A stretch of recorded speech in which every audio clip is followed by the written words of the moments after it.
Hey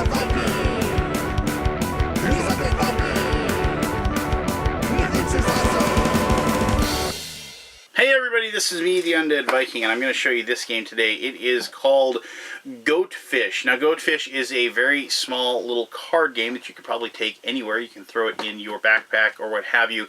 And it is, this is a good thing. Oh no. Hey everybody, this is me, the Undead Viking, and this is Goatfish. Goatfish is a very fun family game that I was sent to take a look at, and as soon as I saw it, I saw the crazy awesome art of all the different goats and llamas and what have you, and even a honey badger or two, and I knew my kids were going to love it. It says in the back here that it's for ages 7 or above. I have a 5-year-old son, and he really enjoys it. So, I mean, if you have a gamer-oriented younger kid, they're going to be able to grab it as well. It is, as you might have guessed, since it's called Goatfish, it is a variant of the classic Go Fish game. And we've all played Go Fish. Do you have any threes? Do you have any jacks? What have you? And you know, and that game has been played by my kids and my family many times. It is a staple for lake cabin weekends and things like that. But this actually takes that game and adds a bunch of cool new rules, a bunch of cool new cards and things like that, that actually take, you know, what, admittedly, yes, it's a classic. Go Fish is definitely a classic game, but it is, you know, a bit of a chore, right? You know, it isn't exactly like the most fun to sit down, but this has taken that type of game and has elevated it to a point where I'm not going to say that it stands, you know, with like the biggest brain burning attempts of all time, but it takes a very, like, a child's game and elevates it to the point where it is a child's game or a family game still. But it's one where you, as the parents or grandparents of the kids, are actually going to be able to have fun and make some fun choices as well along the way. So let me show you how to play Goatfish and show you some of the cards and the really cool artwork, and we'll come back here and I'll give you my final thoughts.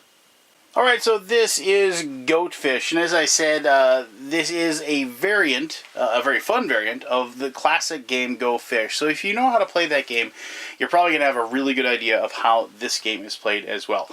Each person gets 7 cards to start with, and you can have any number of cards in your hand. Your hand size can be any number. You don't ever have to discard unless you're actually playing an action card and you discard it, or you've collected 4 goats of the same kind, in which case then you put them in front of you as a herd.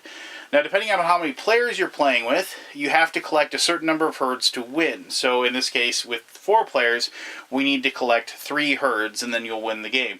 If you're playing with 2 or 3 people, you'd have to collect 4 herds to win the game. Alright, so after you get your cards, you determine who's going to be the first player. Let's just say we're the first player here.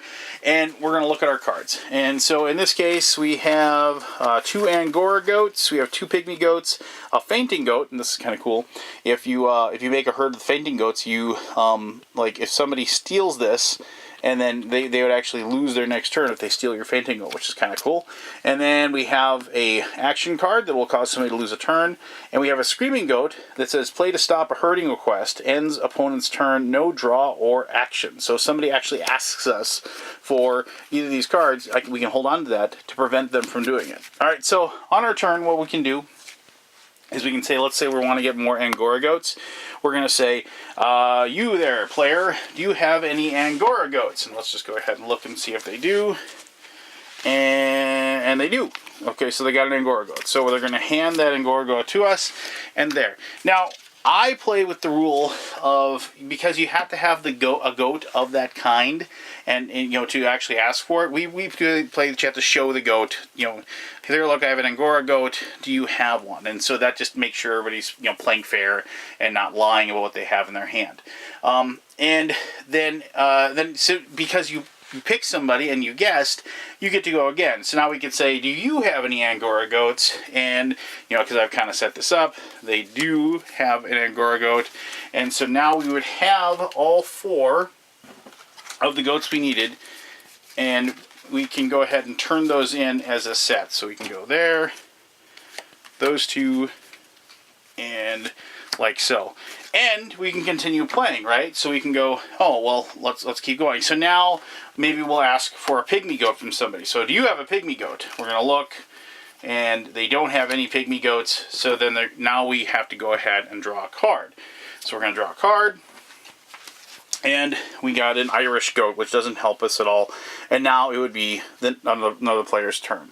Now we can, if we want to, we could take an action if we were worried about like either of these players taking action against us and trying to, like do something nefarious on their turn to hurt us. We could play this and make somebody skip a turn, but it's usually pretty wise to hold on to that when somebody else gets closer to the win, and you can make them skip a turn before it gets around to them. Now, the other thing is that on your turn, if you don't want to actually, say, hey, I've got Angora goats or whatever, do you have any? You can not do anything and just draw a card. And that would be, instead of taking your herd action, you could just draw a card and kind of stay hidden a little bit and wait to see what other people give you as far as, their request to everybody, as far as what they're saying they have in their hands. And kind of play, as they say, close to the vest, if you will. So now perhaps, like somebody on their turn, like, because they'd be kind of upset that, we took away their Angora goat and they didn't have it. They could play like this card. Like the Honey Badger is an action card. The selected opponent discards one goat herd. And so they'd actually make us, discard that one. That's pretty devastating, but, you can hold on to those things if, and play them when people get closer. Now, for example, if on my turn I had asked for an Alpine goats and I actually drew an Alpine goat, I could show that to everybody else and say, okay, I actually got what I was asking for.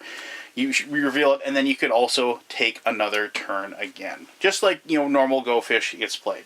You're just going to keep going until one person manages to collect the right number of herds, and as soon as they do that, they are declared the winner. Now, there's tons of these action cards and cool, like, defense cards as well. Here's the Security Llama. You can pay this to avoid losing an active herd, to do a Chaos or a Steel action. You can, milk the goat and get an extra 2 cards, and there is also, like, different goats have different powers. Like the boar goat is immune to chaos and steel action. So, it's one of those things where, yeah, okay, fine. It took the idea of Go Fish, but it added all these other different abilities and powers and things like that really took a game that, like, is like, as I said, a way to kill 5 to 10 minutes and turned it into a family game with some awesome art, and it makes it so everybody is interacting and having a great deal of fun as well, and just elevated a classic game to something that, you're kind of happy to have when you're at the lake cabin and it's raining and there's really nothing else to do. So let me talk more about that and a lot of other things in my final thoughts. All right, there is the Goatfish. All right, so I didn't realize this, but this was co-designed by an 11-year-old girl. I had no idea that was the case, and that's really awesome. My daughter is 10, and like she's always trying to create games and create ideas and things like that.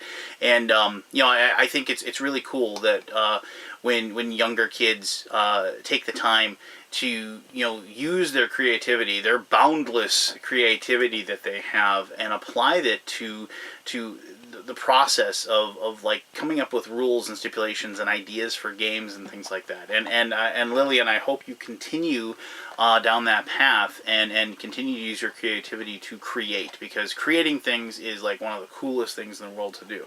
Now, that being said, thank you very much, the creators of this game, for sending this to me, because I have had an absolute blast playing this game with my kids and my wife. And my daughter has taken this to school and played it with her friends, and when she went to go hang out with my parents one weekend, she brought it with, and she played this with Grandma and Grandpa and her younger brother countless times. We've kind of worn the cards out a little bit in some ways. So it is something that, like, as I've said repeatedly, it's really cool that you've taken a game that like pretty much all kids know how to play. They all have played Go Fish and they get it, right? They understand how that works. They remember that, you know, Grandpa asked them for 7s, so on their turn when it gets back to them and they happen to have drawn a 7, they remember that Grandpa has 7s, and so they say, Grandpa, do you have any 7s? And Grandpa has to hand over his 7s, you know, but now it's goats. It's cool, funny looking goats